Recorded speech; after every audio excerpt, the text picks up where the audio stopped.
Samsung has removed the telephoto camera. It's weakened one of the most useful parts of the Hinge.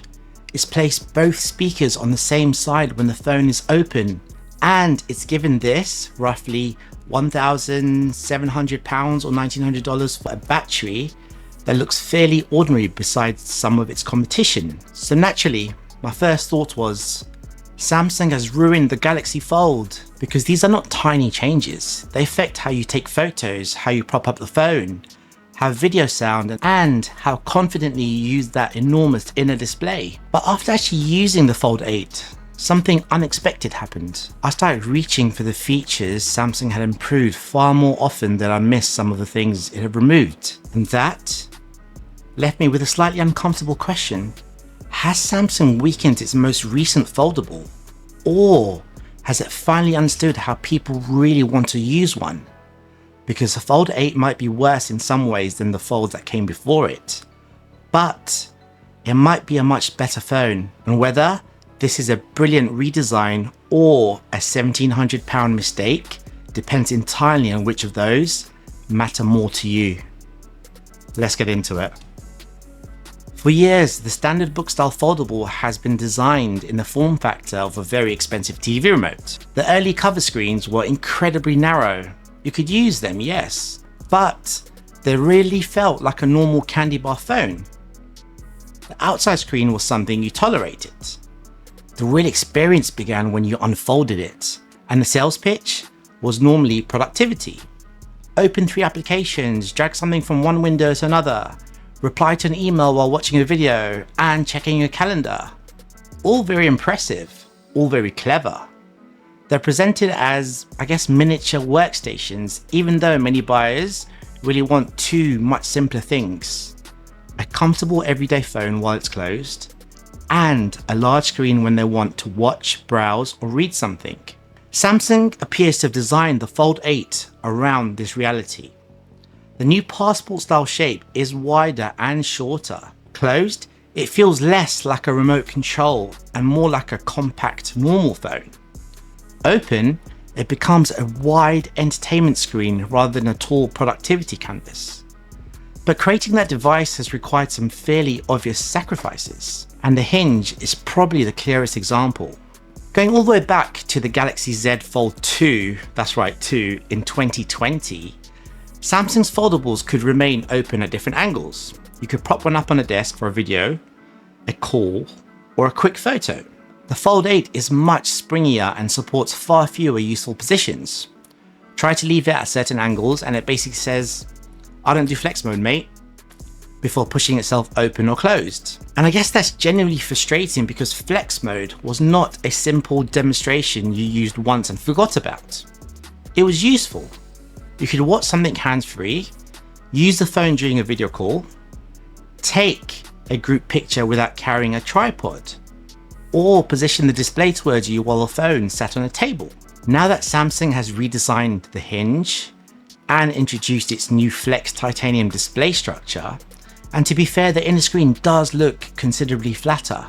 The crease has not completely disappeared. Move the phone in the wrong light and you'll definitely see it. But during normal use, it's far less distracting and you could hardly feel it anymore. The Oppo Find N6 was the first foldable I used where the crease mostly seemed to disappear. I've been actually using it for months now and I'm happy to say it's actually holding up surprisingly well. Samsung is now pushing in a similar direction with the Fold 8. The crease is far less distracting and after a while, the screen itself does a much better job of disappearing into the experience. I guess that's the trade-off. You lose some of that tiny laptop behavior, but you gain a cleaner, more uninterrupted display. I understand what Samsung was trying to achieve. I just can't help wondering whether this was genuinely unavoidable, or whether it will return on a future Fold as a major new upgrade. The Fold 8 has a 4800 mAh battery. Samsung has finally moved over to silicon carbon technology, which is good to see. And given the company's history, I can understand why it may not want to go all out with the battery capacity straight away. Still though, 4800 milliamps, it's not terrible, it's just okay. And okay feels slightly uncomfortable on a phone this expensive. especially when something like the Vivo X Fold 6 somehow manages to fit a huge 7000 mAh battery. When you think about it, the entire point of this phone is the large inner screen. You should feel free to unfold it, turn up the brightness, and just enjoy it without constantly thinking about how much battery you have left. With the bigger screen, you're going to watch more, you browse more, you read more, you leave the display open for longer. In essence, a bigger battery is going to give you the freedom to use the device as intended. Now, the Fold 8 doesn't create that same level of confidence. I mean, I think it should get many people through a normal day, but on a long day or while traveling, you might find yourself checking the percentage more than you like. I'm definitely going to test this over the next few weeks to see where it lands. And I think, to be honest, the optimization between One UI and the hardware is actually quite good. But I am going to test this, and I'll definitely let you know how it goes in my full review. The cameras for me create a similar conflict. I've been wrestling with this internally for a while now. You get two 50 megapixel cameras, which sounds impressive until you notice what's missing. There's no dedicated telephoto camera. And these two are not enormous cutting edge sensors designed to make the missing zoom lens easier to forgive. The main camera appears to use the same Samsung sensor found in the Galaxy Z Fold 4, released all the way back in 2022. The 50 megapixel ultra wide uses the same sensor found in the Galaxy S25 Ultra from early 2025. Both can produce perfectly decent pictures for family photos, food, pets, and quick everyday moments in good light. They'll do a good job. But on a phone at this price point, especially one that's lost its dedicated zoom camera, I think Samsung should have pushed the camera hardware further. So imagine you're at a stadium, or you're traveling, or you want to photograph something you can't physically approach. Digital zoom is not the same, as you all know. You can crop into the picture, but you're not getting the same level of detail and flexibility of a proper optical telephoto camera. So I'd rather Samsung had just kept that lens and somehow managed to put it onto this phone. Maybe we'll see it in a future phone. Then there are the speakers. When the phone is open in landscape, both speakers are grouped on the same side, the top and bottom of the left-hand side. So the picture that's directly in front of you, but the sound feels like it's trying to escape through the sides. I mean, I find it particularly surprising on a device that otherwise feels so focused on media consumption. Plenty of people are going to use headphones or earbuds like myself. But I know there's still many people who rely on the phone's built-in speakers when watching YouTube films or short-form videos. So when Samsung had redesigned the entire phone around making content look better on the inner display, I guess allowing the audio to feel noticeably unbalanced seems like a bit of a strange compromise, right? So, by this point, we have a hinge that supports fewer useful positions, an adequate battery, no telephoto camera, and strangely placed speakers. I guess that sounds like an excellent list of reasons not to buy it. Until you start using the Fold 8 for the thing it appears to have been designed around. Content. This is a media consumption beast. That is the secret to understanding the Fold 8. While the aspect ratios don't sound particularly exciting, they change how content actually fits on it. Think about watching a movie on a traditional tall book style foldable. You unfold the normal screen, press play, and immediately get large black bars above and below the video. Technically, you have a huge display. In reality, a significant part of it is doing absolutely nothing. You've paid for all that screen real estate, carried it with you, and the movie's still squeezed into a narrow strip across the middle. So you're still going to see black bars on the Fold 8 with widescreen films. That's unavoidable. But the content itself appears larger and makes better use of the available area. To me, it feels closer to holding a small tablet like an iPad mini. And I guess this is where the design started to finally click for me. The screen feels substantial without the overall device feeling enormous. You can actually hold it comfortably with two hands. You don't have to actually balance a full-size tablet or a longer phone, or find somewhere to place it. I guess what I'm trying to say is that the Fold 8 may not replace your laptop or your tablet, but it might stop you reaching for that tablet when you want to watch something for 20 minutes. Then you rotate it vertically. This may be where the passport shape becomes even more convincing. Vertical videos actually look fantastic. TikTok Shorts Reels appear large without feeling awkwardly stretched. The controls remain easy to reach. Captions and comments have room around them. It feels like a dedicated social media tablet that folds into your pocket. Whether giving TikTok an even larger display is a healthy life decision is a completely different conversation. But from a hardware perspective, it works brilliantly, and it isn't just useful for video. Web pages feel less narrow, photos have more room around them. If you read documents, they kind of suit the display on here. And of course, the Fold 8 can still multitask.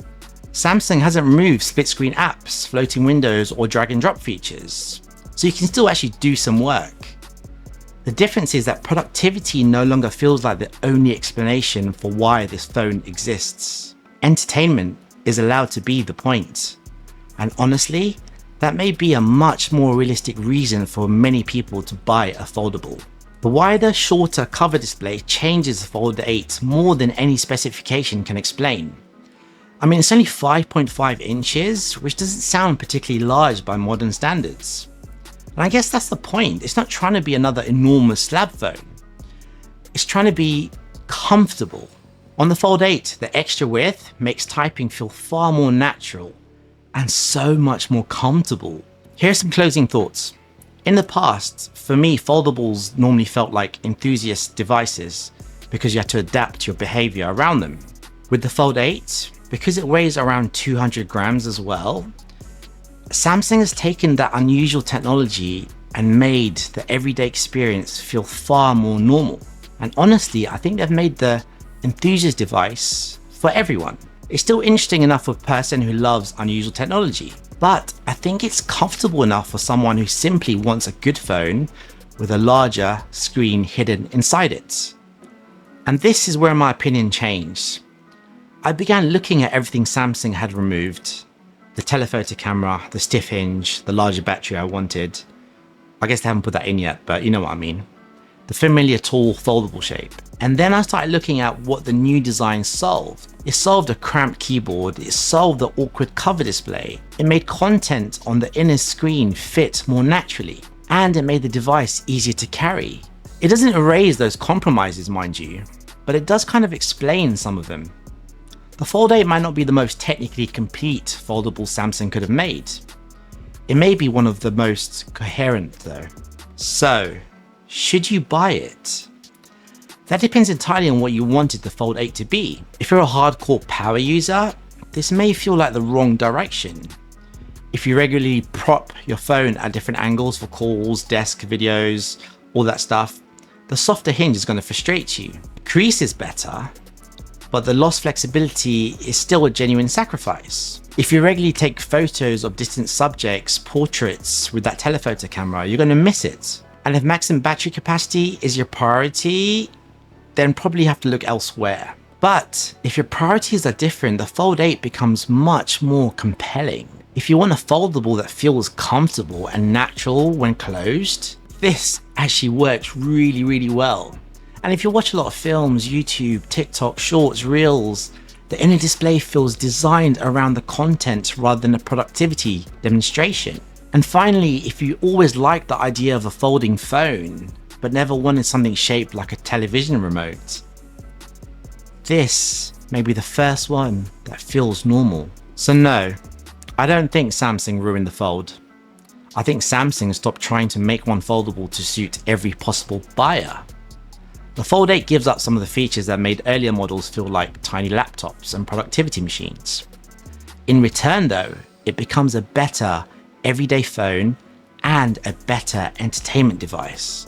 Let me know in the comments what you think of this wider shape. Is this what foldable should have been all along? Or do you think Samsung has sacrificed too much to get here? Thank you so much for watching this video. I love making it. Hopefully you've enjoyed it just as much. Don't forget to like and subscribe because I've got plenty more videos coming. I'm Maz, and this is MazTechCentral, where I like to keep tech simple and accessible for everyone. Take care guys. I'll catch you guys in the next one. Bye now.